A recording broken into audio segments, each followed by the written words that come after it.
Islamic Urdu Beta. Like, share, comment, subscribe. صلی علی رسولہ الکریم اما بعد بسم اللہ الرحمن الرحیم اجمالی آداب شریعت کے ہر حکم اور اسلام کے ہر رکن کے ساتھ کچھ آداب بھی مقرر ہیں۔ نماز ہو یا روزہ، زکوٰۃ ہو یا حج، ہر چیز میں آداب کی تحقیق اور اس کی رعایت کی جہاں تک ہو سکے کوشش ہونا چاہیے۔ حضرت شاہ عبدالعزیز صاحب نور اللہ مرقدہ نے تفسیر عزیزی میں تحریر فرمایا ہے، من تہاون بالآداب عوقب بحرمان السنہ ومن تہاون بالسنہ عوقب بحرمان الفرائض ومن تہاون بالفرائض عوقب بحرمان المعرفہ، یعنی جو شخص آداب میں سستی کرتا ہے وہ سنت سے محرومی کی بلا میں گرفتار کیا جاتا ہے، اور جو سنت میں سستی کرتا ہے وہ فرائض کے چھوٹنے کی مصیبت میں مبتلا ہوتا ہے، اور جو فرائض میں سستی کرتا ہے وہ معرفت کی محرومی میں مبتلا ہوتا ہے۔ یہی وجہ ہے کہ بہت سے امور پر احادیث میں کفر کا اطلاق کیا گیا ہے کہ وہ اسی ضابطے کے موافق کفر تک پہنچا دیتا ہے۔ اس لیے شریعت کے ہر حکم میں آداب کا اہتمام، چاہے کسی عذر کی وجہ سے نہ ہو سکے، مضائقہ نہیں مگر ان کی وقعت اور اہمیت دل میں ہونا چاہیے۔ لاپرواہی اور فضول سمجھ کر ان کو ہرگز نہ چھوڑنا چاہیے۔ احکام شرعیہ کے آداب و مستحبات علماء نے بڑے اہتمام سے اپنی اپنی جگہ جمع کیے ہیں، ان کی تحقیق و تفتیش کی جائے۔ علماء کے اختلاط اور ان کے مذاکروں سے بھی بہت سے آداب معلوم ہو جاتے ہیں۔ یہاں چند آداب کا ذکر نمونے اور اجمال کے طور پر کیا جاتا ہے۔ نمبر 1، جب اللہ جل شانہ کسی خوش نصیب کو اس سعادت کی توفیق عطا فرمائے، مثلاً حج فرض ہو جائے یا نفل حج کے اسباب پیدا ہو جائیں، تو پھر ارادے کی تکمیل میں جلدی کرنا چاہیے۔ خاص کر فرض حج کو معمولی اعذار کی وجہ سے ہرگز ٹالنا نہ چاہیے کہ شیطان ایسے مواقع پر لغو خیالات اور بے محل ضروریات دل میں جمع کر دیتا ہے اور طرح طرح کے وسوسے دل میں ڈالتا ہے۔ حضرت ابن عباس رضی اللہ عنہما سے نقل کیا گیا کہ شیطان کا مقولہ جو قرآن پاک میں سورہ اعراف میں ذکر کیا گیا، اعوذ باللہ من الشیطان الرجیم، قال انک من المنذرین، قال فبما اغویتنی لأقعدن لهم صراطک المستقیم ثم لآتینہم من بین ایدیہم ومن خلفہم وعن ایمانہم وعن شمائلہم ولا تجد اکثرہم شاکرین۔ ترجمہ: شیطان نے کہا کہ بسبب اس کے کہ یا اللہ، آپ نے مجھے گمراہ کیا ہے، میں قسم کھاتا ہوں کہ میں ان آدمیوں کے لیے آپ کی سیدھی راہ پر جا کر بیٹھوں گا اور پھر چاروں طرف سے ان پر حملہ کروں گا، آگے سے بھی، پیچھے سے بھی، دائیں سے بھی، بائیں سے بھی، اور ان میں سے آپ اکثر لوگوں کو شکر گزار نہ پائیں گے۔ سیدھی راہ دین کا راستہ ہے اور دین کے سارے ہی شعبے اس میں داخل ہے۔ حضرت ابن عباس رضی اللہ عنہما سے نقل کیا گیا کہ خاص طور پر حج کا راستہ اس سے مراد ہے، یعنی وہ کم وقت اس پر مسلط ہو کر چاروں طرف سے آدمی کو پریشانیوں میں مبتلا کرتا ہے اور طرح طرح کے اعذار سامنے لا کر حج سے روکتا ہے۔ اور ظاہر بات ہے کہ جب حج سے اس کی ساری محنت بیکار ہو جاتی ہے، عرفات کا رونا عمر بھر کے گناہوں کو دھو دیتا ہے، تو وہ جتنا بھی اس سفر کے خلاف کوشش کرے قرین قیاس ہے۔ اس لیے موانع کو شیطانی اثر سمجھ کر جہاں تک ہو سکے ان کے دفع کرنے کی اور ان کو غیر اہم سمجھنے کی کوشش کرنا چاہیے۔ نمبر 2، مناسب ہے کہ جب سفر کا ارادہ ہو تو مسنون استخارہ کر لے۔ نفس حج کے لیے استخارے کی ضرورت نہیں۔ مثل مشہور ہے، درکار خیر ہیچ حاجت استخارہ نیست۔ کار خیر میں استخارے کی ضرورت نہیں، لیکن چونکہ اہم سفر ہے، راستہ دشوار گزار ہے، ان امور کے متعلق استخارہ کرے کہ کب چلے، کس راستے سے جائے، کس جہاز میں جائے، وغیرہ وغیرہ۔ حضرت جابر رضی اللہ عنہ ارشاد فرماتے ہیں کہ حضور اکرم صلی اللہ علیہ وسلم ہمیں استخارہ کرنے کی تعلیم اس طرح اہتمام سے دیا کرتے تھے جس اہتمام سے قرآن پاک کی صورت یاد کراتے تھے، اور یہ ارشاد فرمایا کرتے تھے کہ جب کوئی محتم بالشان امر پیش آئے تو 2 رکعت نفل نماز پڑھنے کے بعد یہ دعا پڑھے۔ استخارے کی دعا مشہور ہے، حج کے سب رسائل میں موجود ہے۔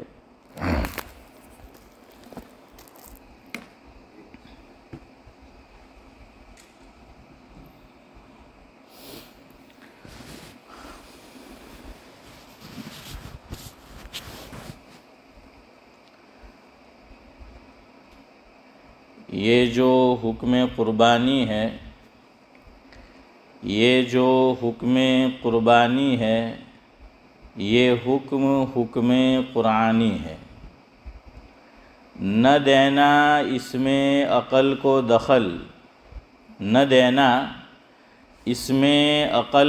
دخل، یہ حکم سلطانی ہے۔ یہ حکم سلطانی ہے۔ لینا ہر بات میں عقل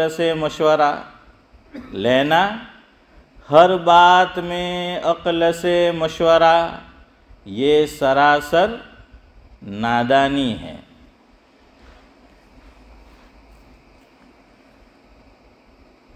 حکم خدا کو کرنا تسلیم یعنی مان لینا۔ حکم خدا کو کرنا تسلیم، سلام، یہ دانائی ہے۔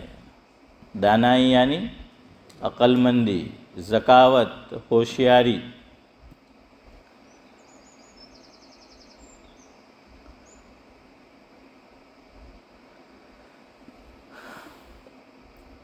نہ کرے گا گر کوئی ایسا تو مقدر میں اس کے رسوائی ہے۔ اور دیکھیے، یہ قربانی کے مسئلے میں لوگ عقلی گھوڑے بہت دوڑاتے ہیں، خاص طور سے اس کو سمجھنے کی ضرورت ہے کہ اس لیے میں نے کہا کہ ہر چیز میں عقل سے مشورہ لینا۔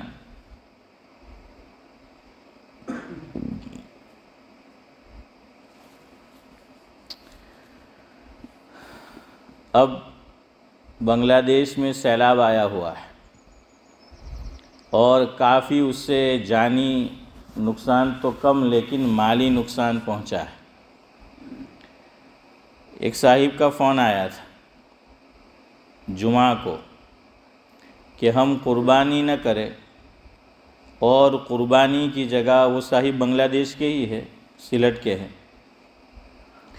اچھا ہوا کہ انہوں نے پوچھا بھی، ورنہ بہت سے لوگ تو ایسے ہیں کہ پوچھے بغیر عقلی گھوڑے دوڑاتے ہیں کہ ان کی عقل میں آیا تو بس اب اس کو کر گزرے کہ اس کو اس طرح سے کرنا ہے۔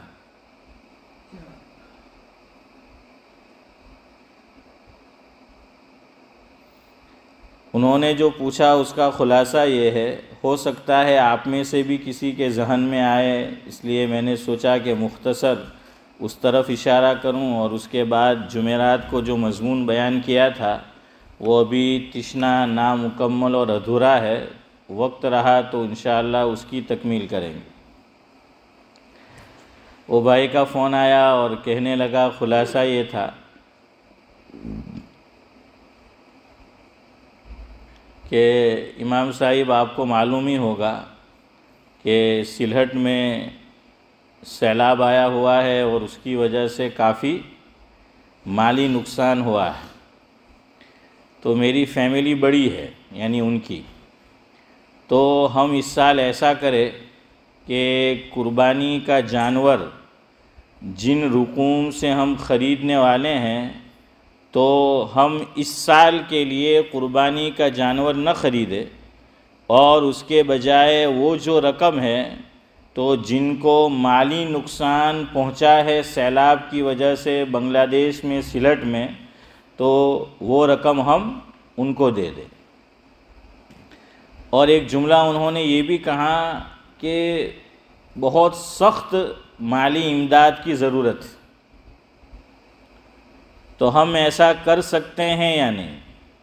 دیکھیں انہوں نے تو پوچھی ہے بات کہ بھائی ہم ایسا کر سکتے ہیں یا نہیں، تو یہ تو اچھی چیز ہے کہ بھائی آدمی معلوم کرے، لیکن یہ عقلی گھوڑے لوگ پہلے سے دوڑاتے چلے آ رہے ہیں، اور کتابوں میں اس قسم کے سوالات موجود ہے۔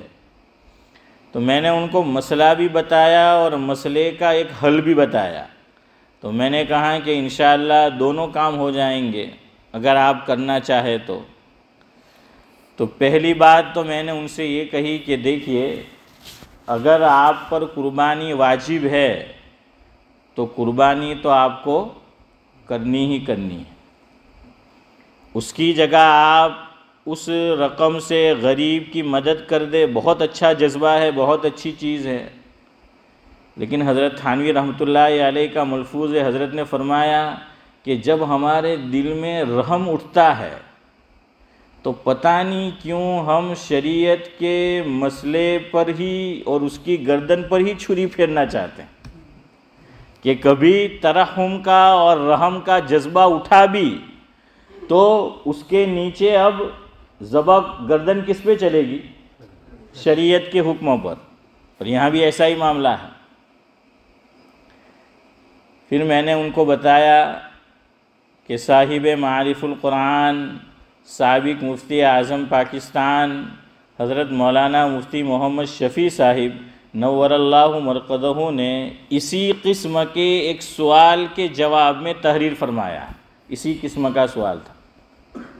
حضرت نے فرمایا جس کا خلاصہ یہ ہے کہ قربانی واجب ہے تو قربانی ہی یعنی قربانی کا جانور ہی قربان کرنا پڑے گا، اس کی جگہ کوئی مسلمان جس پر قربانی واجب ہو وہ ساری رقم کسی غریب کو صدقہ اور خیرات کے طور پر دے دے تو اس دینے کا ثواب تو اس کو ملے گا مال کا، لیکن قربانی نہ کرنے کا گناہ بدستور باقی رہے گا،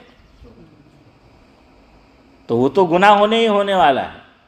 پھر حضرت نے فرمایا کہ جس طرح کوئی آدمی یوں تصور کرے رمضان المبارک کے اندر کہ بھائی بڑے دنوں کا روزہ ہے، کئی گھنٹوں کا روزہ ہے، تو میں ایسا کرتا ہوں کہ روزہ نہ رکھوں، اس کی جگہ 5 نماز ایکسٹرا پڑھ لوں،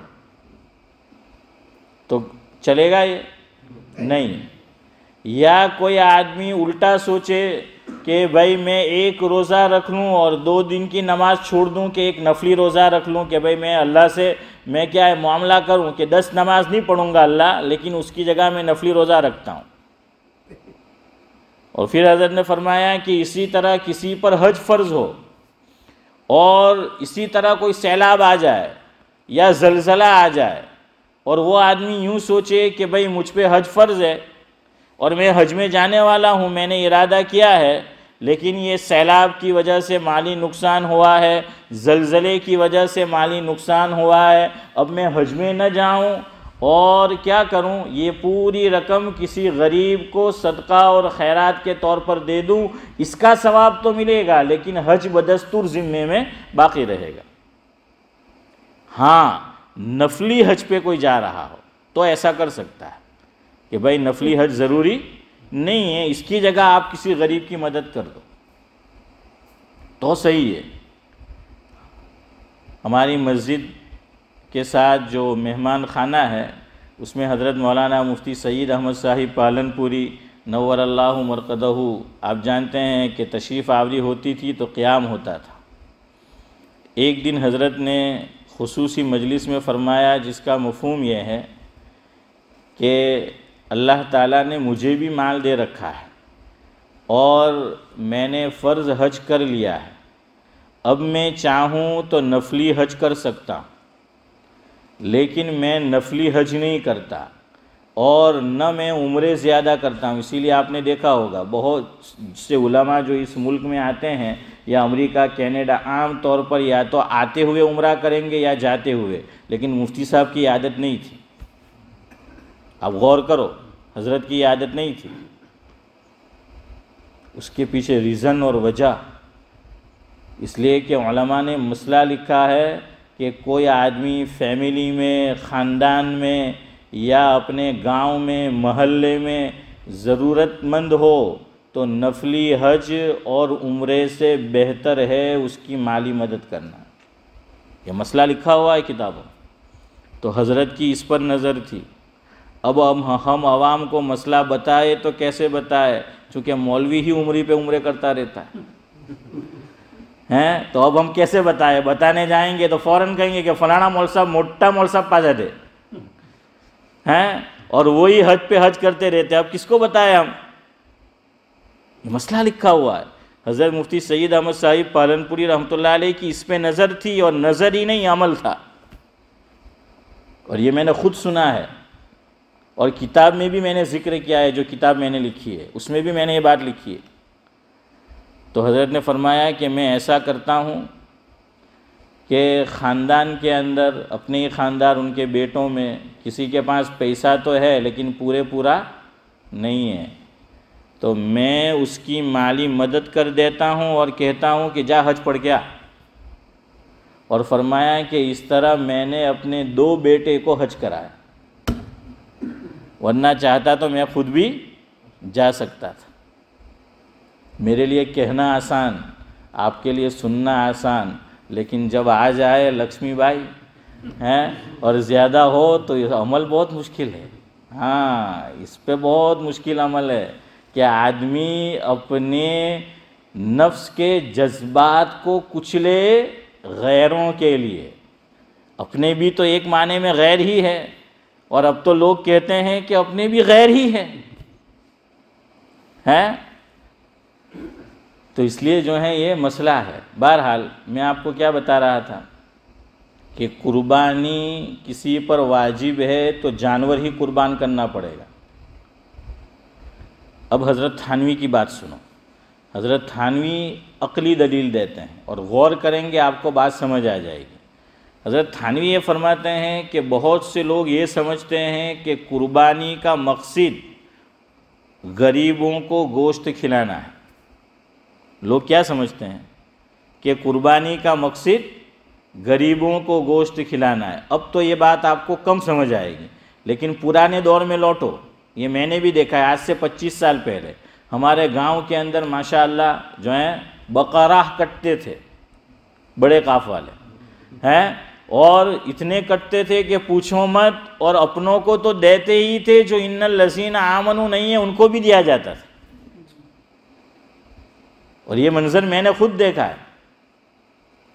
تو اس لیے لوگوں کے ذہن میں یہ آتا تھا کہ بھئی غریبوں کو گوشت دیا گیا، اور قربانی کا مقصد وہ یہ سمجھ بیٹھے کہ کیا ہے، غریبوں کو گوشت کھلانا ہے، غریبوں تک گوشت پہنچانا ہے۔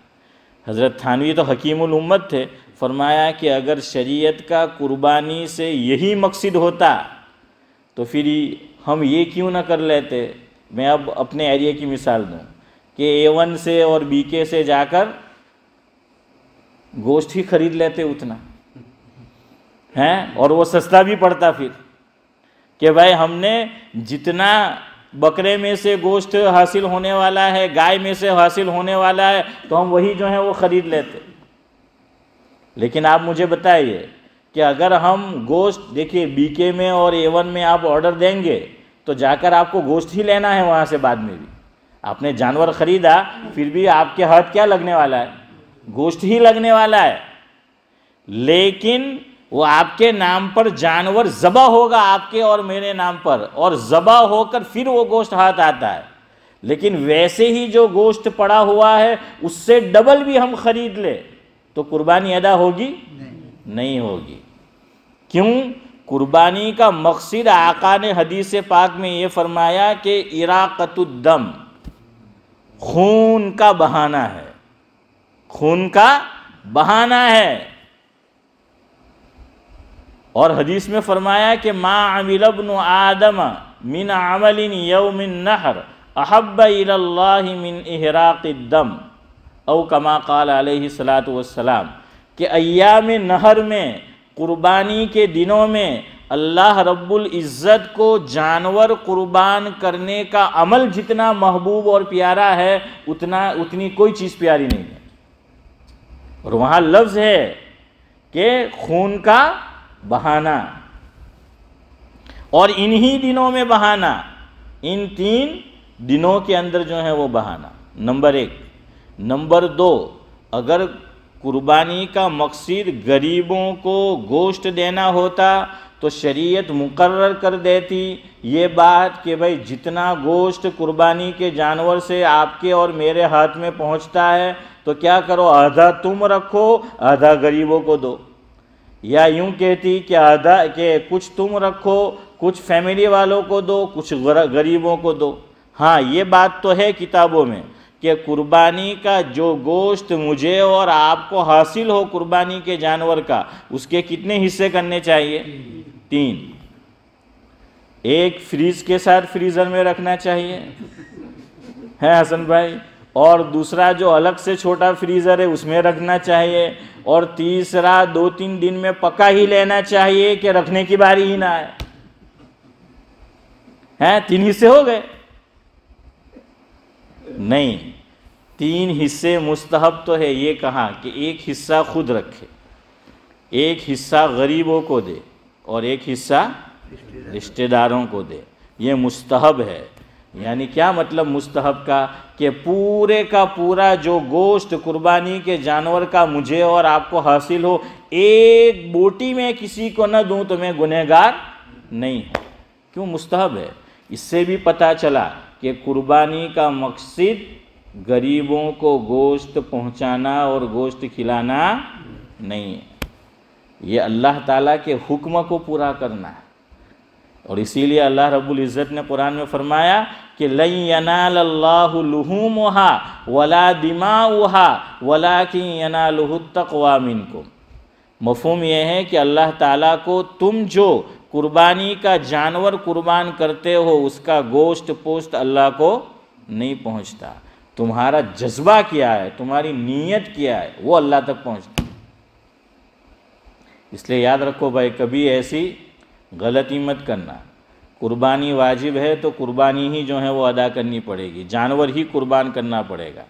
ان کو وہ بہت خوش ہوئے، وہ چونکہ ان کو مسئلہ معلوم کرنا تھا تو خوش ہو گئے۔ پھر میں نے اللہ کی توفیق سے ایک حل بتایا، میں نے ان کو یہ کہا کہ دیکھو، چھوٹا جانور اگر تمہاری عادت اس ملک میں چھوٹا جانور اپنی طرف سے قربان کرنے کی تھی تو چھوٹا جانور جاوید بھائی کتنے کا آئے گا؟ 160 170 تو ہوگا، 250 250۔ ہاں اب تو 250 جو ہے وہ ہو گیا۔ تو میں نے کہا اگر تم اس ملک میں کراتے تھے مت کراؤ، اس سال سیلاب آیا ہے تم کو مدد کرنی ہے مت کراؤ، نمبر 1۔ نمبر 2 میں نے ان سے پوچھا کہ اگر اس ملک کے اندر تم قربانی کا جانور قربان نہیں کراتے تھے بلکہ اپنے ملک میں بنگلہ دیش میں کراتے تھے یا انڈیا پاکستان یا جہاں کہیں، تو بڑا جانور اگر آپ خریدتے تھے تو 110 پاؤنڈ تو ہے ہی، ہے نا نورانی بھائی؟ 110 پاؤنڈ تو ہے ہی، یا چلو آپ نے چیپ ڈھونڈ لیا تو 100 پاؤنڈ ہیں، تو 100 پاؤنڈ، تو میں نے کہا کہ وہ بھی مت کراؤ اس سال، چونکہ آپ کا جذبہ ہے کہ بھائی سلہٹ میں جو ضرورت مند ہے اس کی مدد کی جائے، تو میں نے کہا وہ بھی مت کراؤ، یہاں کراتے ہیں تو بھی مت کراؤ، وہاں بڑا جانور کراتے ہیں وہ بھی مت کراؤ، یا وہاں چھوٹا جانور کراتے ہیں تو شاید وہ تو بڑے سے مہنگا آتا ہے نا عارف بھائی، کہ وہ چھوٹا تو بڑے سے مہنگا ہے، بنگلہ دیش میں بڑا مہنگا ہے، ہمارے یہاں تو چھوٹا مہنگا ہے، بکرا مہنگا ہے نا۔ چلے بہرحال، تو میں نے کہا آپ یہ کرو کہ اس سال صرف بڑے جانور میں ایک حصہ خرید لو، کیا کرو، بڑے جانور میں اپنا صرف ایک حصہ خرید لو۔ اب آپ مجھے بتائیں اس کے پیسے بچے گی نہیں؟ اگر اس ملک میں اس کے کرانے کی عادت تھی، اس سال 250 پاؤنڈ ہے، اب وہ بڑے جانور میں اپنا قربانی اس کی طرف سے وہ کرے گا، ایک حصہ رکھ لے گا، تو 15 یا 20 پاؤنڈ، تو کتنے بچے؟ 200 پاؤنڈ تو کم از کم بچ گئے۔ یا 110 پاؤنڈ میں وہ کراتا تھا وہاں پر، تو اب 20 پاؤنڈ میں کام بن جائے گا، تو کتنے بچے؟ 90 پاؤنڈ جو ہیں وہ بچ گئے، تو وہ بہت خوش ہو گیا۔ تو میں نے کہا کہ آپ ایسا کرو، تو دونوں چیز ہو گئی کہ آپ پر جو قربانی واجب تھی، آپ نے جانور بھی کیا کر دیا؟ قربان کر دیا۔ اور یہ کوئی مسئلہ ضروری تو ہے نہیں کہ بھائی میرے اوپر قربانی واجب ہے تو شریعت یہ کہتی ہو کہ میں پورا چھوٹا جانور اپنی طرف سے قربان کروں، نہ شریعت مجھے یہ کہتی ہے کہ میں بڑا جانور پورا جو 7 حصے بنتے ہیں ایک اکیلے اپنی طرف سے جو ہے وہ کروں، ایسا تو ہے نہیں۔ اور اس سے آگے حضور کا حصہ ہم کراتے ہیں تو اس سال مت کراؤ، اس لیے کہ وہاں حضور کو خوش کرنا ہے، تو یہاں حضور کی امت کی آپ تکلیف دور کریں گے تو اس سے بھی حضور خوشی ہوں گے انشاءاللہ، اس سے بھی حضور خوشی ہوں گے کہ ہر سال ہماری عادت تھی، اس سال حضور کی طرف سے حصہ مت رکھو، اور وہ رقم کس میں دے دو، یہاں سیلاب جو آیا ہوا ہے، جو ضرورت مند ہے، تم ان کو جو ہے وہ رقم دے دو۔ تو بہرحال ایک تو یہ مسئلہ ہوا، تو یہ بہت شارٹ کٹ میں میں نے آپ کو سمجھایا۔ تو اس مرتبہ تو سیلاب آیا ہوا ہے، یا آگے بھی کبھی کوئی ایسا مسئلہ اللہ کرے کہ نہ آئے ایسی بات پیش، لیکن ایسا آ جاتا ہے تو قربانی کی رقم اگر ہم نے دے دی تو عارف بھائی ادا ہوگی؟ نہیں ادا ہوگی، اس لیے آپ چاہے تو پھر ایک حصے سے کام نمٹا سکتے ہیں۔ دوسرا مسئلہ جو جمعرات کو میں نے ذکر کیا تھا کہ ایک چھوٹا جانور خریدے، جیسا آج کل ہماری طرف گاؤں میں ہو رہا ہے کہ ایک چھوٹا جانور جو ہے وہ خریدے، اور 20 آدمی نے مل کر 200 پاؤنڈ کا بکرا ہے، 20 آدمی نے کتنے نکالے؟ 10 پاؤنڈ، تو 20 ہوتے ہیں نا، ہاں 20 جو ہیں وہ آدمی ہو گئے، اور سب نے مشترکہ نیت کی کہ ہم یہ رقم دے رہے ہیں قربانی کا جانور خریدنے کے لیے، اور نیت کس کی طرف سے قربانی کرنے کی؟ آقا کی طرف سے، حضور اکرم صلی اللہ علیہ وسلم کی طرف سے۔ تو چودھری صاحب اس میں کیا ہوا؟ 20 آدمیوں کی نیت شامل ہو گئی ایک بکرے میں۔ تو وہ جو 2 دلیل میں نے دی تھی میں نہیں دہراؤں گا، بعض علماء نے کہا کہ اس طرح عمل کر سکتے ہیں، لیکن حضرت مفتی سید احمد صاحب پالنپوری رحمۃ اللہ علیہ کی رائے یہ نہیں تھی، حضرت منع کرتے تھے، نمبر 1۔ نمبر 2، حضرت مولانا محمد یوسف لدھیانوی علیہ الرحمہ، جن کی فتاوی چھپے ہوئے ہیں آپ کے مسائل اور ان کا حل کے نام سے، وہ بھی منع کرتے ہیں۔ نمبر 3، پاکستان میں کراچی میں ایک ادارہ ہے جس کا نام ہے جامعہ بنوریہ، وہاں کا فتویٰ چھپا ہوا ہے، وہ بھی جو ہے منع کرتے ہیں۔ صاحب فتاوی رحیمیہ کی تحریر پڑھتے ہیں تو ایسا محسوس ہوتا ہے کہ وہ بھی اس طرف ہے۔ تو اس لیے بھائی یاد رکھو کہ عمل ایسا کرو جس میں کسی کا اختلاف نہ ہو۔ اب وہ کیوں منع کرتے ہیں، وہ خالی میں آج اشارہ کر دوں، انشاءاللہ کچھ تفصیل آئندہ کل۔ وہ منع اس لیے کرتے ہیں کہ بھائی قربانی ایک آدمی کو پورا حصہ خریدنا پڑتا ہے، ایک حصے میں 2 آدمی تھوڑی ہو سکتے ہیں، اور 2 سے زائد آدمی تھوڑی ہو سکتے ہیں۔ یہاں 200 پاؤنڈ کا بکرا ہے، 20 آدمیوں نے 10 پاؤنڈ دیے، اور قربانی میں آپ جانتے ہیں کہ بڑے جانور میں 7 حصے ہیں، تو کتنے آدمی شریک ہو سکتے ہیں؟ 7 ہو سکتے ہیں، 8 نہیں ہو سکتے نا۔ کیوں؟ قربانی کا آدھا حصہ نہیں ہو سکتا کہ بڑے جانور میں 7 حصے ہیں اور 14 آدمی ہو جائے، کہ ہر حصے میں کتنے آدمی؟ 2 آدمی ہو جائے تو ایسا نہیں چلتا. وہاں پورا حصہ ہر آدمی کا اپنی طرف سے ہونا ضروری ہے. تو یہ حضرات یہ فرماتے ہیں کہ یہاں بھی 1 سے زائد آدمی ہو گئے، یہ کیسے ہوگا؟ وہ کہتے کہ نہیں، آپ کو حضور کی طرف سے کرنا ہے صلی اللہ علیہ وسلم، ایک حصہ پورا اپنی طرف سے کرو. اور اگر آپ پورا نہیں کر سکتے، کئی لوگ مل کر کرنا چاہتے ہیں، تو ایک اور راستہ بتایا ہے. لیکن اب میرے پاس 2 راستے ہیں، یا تو میں سیدھا گاڑی کی طرف جاؤں، یا پھر 8:25 ہو گئے ہیں کہ ختم کرنے کا راستہ ہے، تو آج ہی ختم کر دوں ابھی، یا بات بتا دوں آخری بتا دوں. تو بہرحال راستہ بہت آسان ہے. کیا کرو، 20 آدمی 10-10 پاؤنڈ لو، کوئی بات نہیں، اور پھر 200 پاؤنڈ کی بکری یا بکرا خرید لو، اس مثال میں جو دی، اور 19 آدمی اپنے ہی 20 آدمی جو ہے اس میں سے ایک کو ہدیہ کر دے، مالک بنا دے کہ بھائی یہ 10 پاؤنڈ ہم نے تجھے کیا کیے؟ ہدیہ کیا. تو اب بکری یا بکرا جو 200 پاؤنڈ کا خریدا، مالک کتنے آدمی ہو گئے؟ ایک آدمی. اور وہ آدمی حضور کی طرف سے کیا کر دے؟ قربانی جو ہے کر دے، یہ بکرا جو ہے وہ قربان کر دے. اب انہوں نے بھی نیکی کے کام میں حصہ لیا ہے، تو ان کو ثواب تو ملے گا نا، انشاءاللہ. کیا ضرور ملے گا. બહુ દિવસ પછી આવે મજલિસમાં તો આવું જ થાય, સમજ ઓછી પડે પછી. હે હસનભાઈ? ہاں آج آپ آئے ہیں ماشاءاللہ. تو انشاءاللہ نہیں، ضرور ملے گا. حصہ کیا ہے وہ جو ہے وہ ضرور ملے گا انشاءاللہ. کہاں بولنا ہے وہ میں بتاؤں، کل مجلس ہوگی کہ نہیں ہوگی؟ انشاءاللہ. سبحان اللہ و بحمدہ، سبحانک اللہ.